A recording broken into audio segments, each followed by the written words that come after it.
अच्छा पिला माने आज हमें का विषय पढ़िबा बेलून विषय पढ़िबा का विषय रे बेलून विषय ताले आगुर को जे तमे कोन खाइ की आछो सब हां से मझिडी रख दो लेखा सुन तमे कोन खाइछो तमे कोन खाइछो रोएट रखो परे हमें जानो कोन खाइ की आछो कोन इडली तमे कोन खाइछो पखाड़ी तमे तमे कोन खाइछो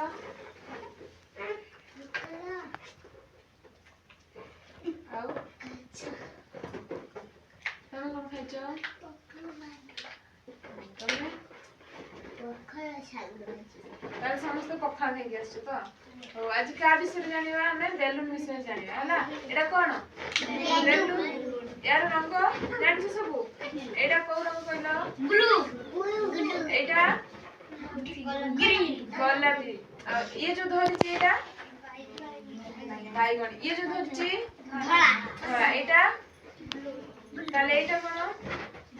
बाइगण कोन बाइगण बेलून रो गीत सुनिछ गीत जानिछ बेलून गीत जानिछ कोन कहलो मते आगे जानिछ जे जानिछ आगे को तापन कहबो को जानि ना हो मारला के जानिछ जानिछ जानिछ जानिछ तमे मु गाइमी तमे गाइबो हला बेलून वाला बेलून देई जा बेलून वाला बेलून देई जा